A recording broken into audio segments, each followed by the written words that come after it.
বিভিন্ন ধর্ম প্রচলিত হচ্ছে, আসলে কিন্তু ধর্ম একটাই। এই যে আমরা দেখছি বিভিন্ন ধর্ম,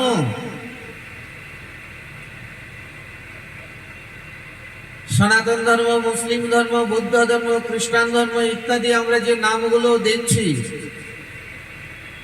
প্রথম কথা হয়েছে ধর্ম একটাই, এটা হচ্ছে সনাতন ধর্ম। আর এগুলো সব হয়েছে সম্প্রদায়।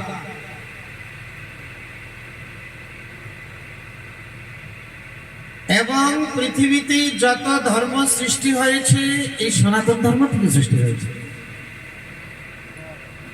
সেজন্য স্বামী বিবেকানন্দ আমেরিকা চিকাগো শহরে বিশ্ব ধর্মাবলম্বন সম্মেলনে গিয়ে প্রথমে বলেছিলেন যে সর্বধর্ম প্রসূতি তথা সনাতন ধর্ম থেকে জানাই সবাইকে স্বাগত।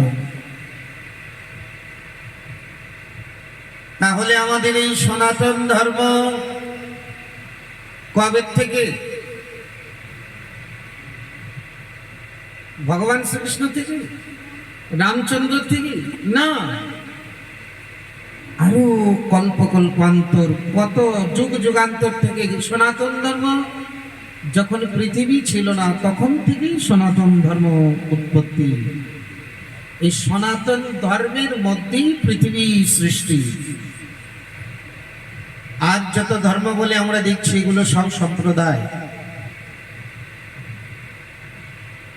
তাহলে কিছু যখন ছিলেন না তখন যিনি ছিলেন তিনি হয়েছে সৎ। চৈতন্য চরিতামৃতে কৃষ্ণদাস কবিরাজ গোস্বামী সৎ শব্দের ব্যাখ্যা দিচ্ছেন। আনন্দাংশে লাদিনী সদাংশে সন্ধিনী।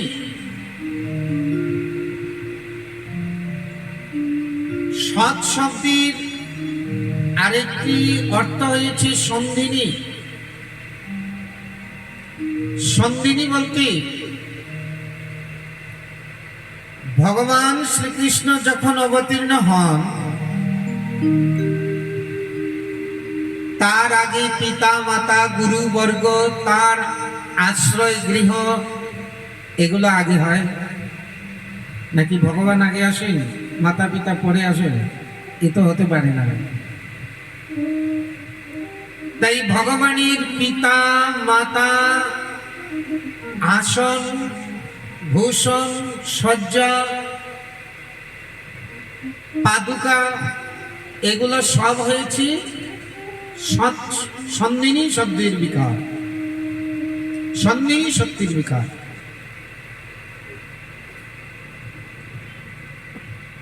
এই হয়েছে সৎ।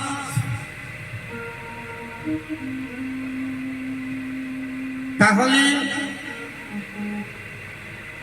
চিৎ, চিৎ মানে জ্ঞান, চিৎ ধাতু জ্ঞান অর্থে। তবে কোন জ্ঞান? জড়জাগতিক জ্ঞান নয়, যে জ্ঞানের দ্বারা ভগবানকে জানা যায়। এই হয়েছে চিৎ। আনন্দ, আনন্দাংশে লাদিনী, যে শক্তির দ্বারা ভগবান নিজে আনন্দ পায় এবং ভক্তদেরকে আনন্দ দান করে। এই হয়েছে সচ্চিদানন্দময় শ্রীকৃষ্ণ। এটা গেলেন ভগবানের স্বরূপ। তারপরে বলছেন বিশ্বোৎপত্ত্যাদি হেতবে। এই পৃথিবী সৃষ্টি এবং প্রলয়ের যিনি একমাত্র কারণ।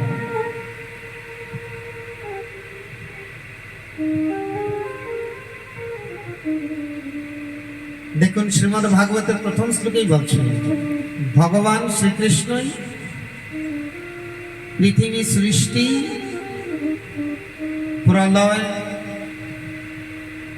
এবং আদি শব্দে আর অনেক কিছু, যেমন পালন পোষণ ইত্যাদি সবকিছু ভগবান শ্রীকৃষ্ণ বাড়ায়। তাই বিশ্বোৎপত্তি আদি হেতবে তাপত্রয় বিনাশায়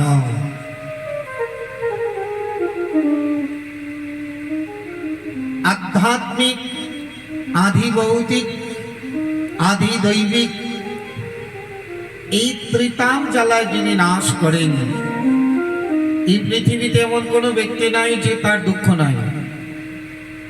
कोई तन दुखी, कोई मन दुखी, कोई धन बिना रहत उदास, थोड़े थोड़े सब दुखी। এই পৃথিবীতে সবই দুঃখী,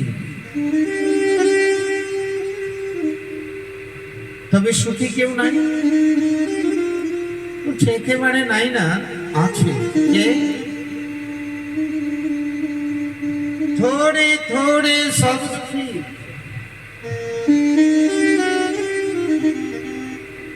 सुखी के सुखी हरि का दास, যে আমার গোবিন্দের দাসানুদাস হয়ে গেছে সেই একমাত্র সুখী। এই জগতে আর কেউ সুখী নয়, সবাই দুঃখী, ত্রিতাপ জ্বালায় জর্জরিত। এই ত্রিতাপ জ্বালা যিনি নাশ করেন এমন যে ভগবান শ্রীকৃষ্ণ, তাকে আমরা সবাই মিলে প্রণাম করি। তারপরে ভাগবতের বক্তাকে প্রণাম করছে। ইয়ং প্রব্রজন্তমনুপিতমপিত কৃত্যং দ্বৈপায়ন বিরহ কাতর আজুহাব পুত্রেতি তন্ময়া তয়া তরবুভীনে দোস্তং সর্বভূত হৃদয়ং মহিমান তস্মি।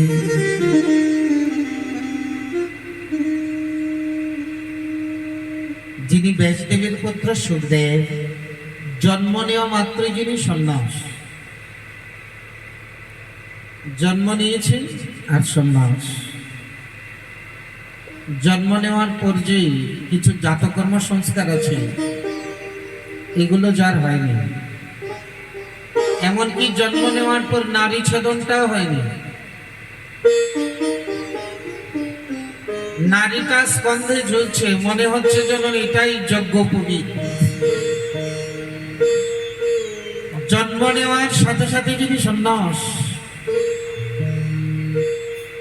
এমন যে বেশপুত্র সুখদেব জন্ম নেওয়া মাত্রই যিনি সন্ন্যাসে গমন করলেন, আর পিছন থেকে বেদদেব হায় পুত্র বলে ডাকছেন। কিন্তু যার মায়ানি অমায়তি যার জন্ম, তার কে পিতার কে মাতা। সেই সময় বেদদেবীর পুত্র ডাকে বনের বৃক্ষরাজি তন্ময় হয়ে তাকে উত্তর দিয়েছিল, ওগো বেদদেব, তুমি যাকে ডাকছো সে অমায়তি জন্ম, সেই কাছে আর উত্তর দিবে না, আর সে যে যাচ্ছি আর ফিরে আসার সম্ভাবনাও নেই। এমন যে বেশপুত্র সুখদেব সর্বভূত হৃদয় স্বরূপ, সেই সুখদেবকে প্রণাম করি।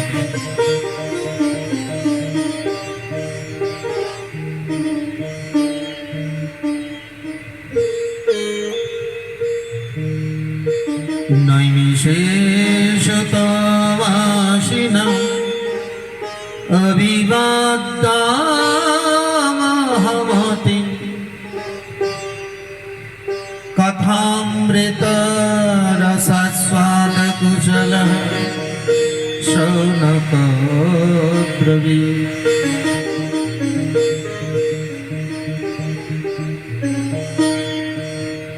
একদিন ভাগবত কথার রসাস্বাদন কুশল শৌনক ঋষি সুত গোস্বামীকে উচ্চ আসনে বসে আর নমস্কার করে প্রশ্ন জিজ্ঞাসা করলেন। শৌনকোবাচ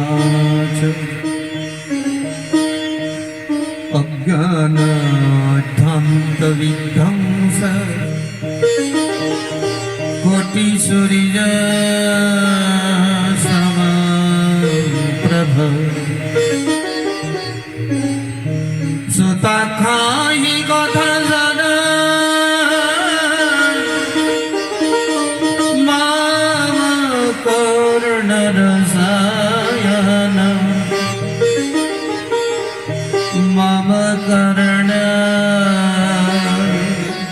রসায়নম।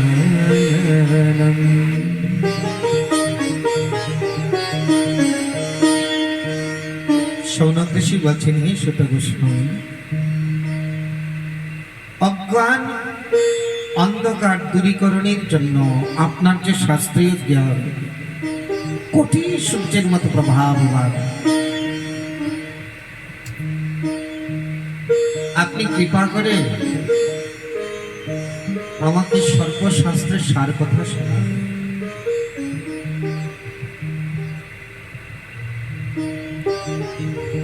এই যে আমরা আছি বাবা,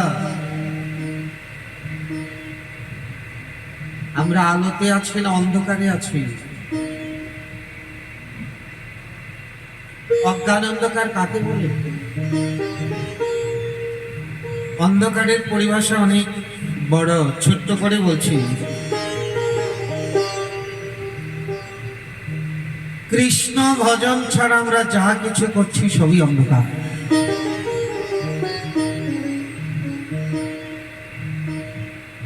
এখনো আমরা যারা কৃষ্ণ ভজনে ব্রতী না হয়েছি মানে অন্ধকারে আছি।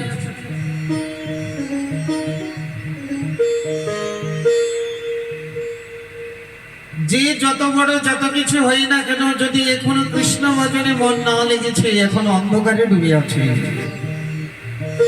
এই অন্ধকার হাজার হাজার বৈদ্যুতিক আলোতে যাবে না, দিনের বেলা সূর্য উঠলেও যাবে না। এই অন্ধকার দূরীকরণের জন্য চাই তত্ত্বদর্শী গুরু।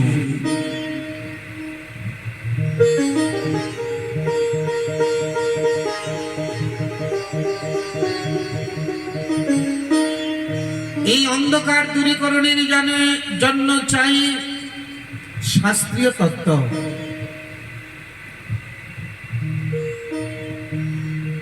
শৌনক ঋষি সুত গোস্বামীকে বলছে, আমাদের অজ্ঞান অন্ধকার দূরীকরণের জন্য আপনার জ্ঞান কোটি সূর্যের মতো প্রভাববান।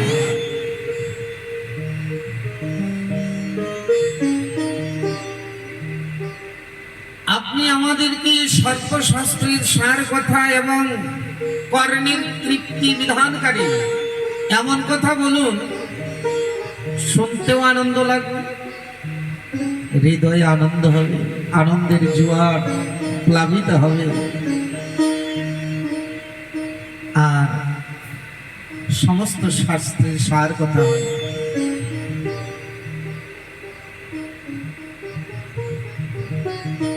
ইহ ঘুরে কালো প্রায় জীবশ্চুরাতাং গতঃ ক্লেশাক্রান্তস্য তস্য সুধতে কিং পারায়ণম।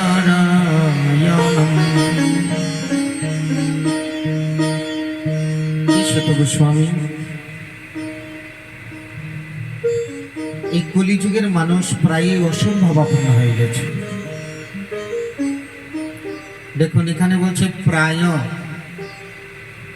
অসুর ভাবাপন্ন। প্রায় বলতে হয়তো দুই একজন বাকি,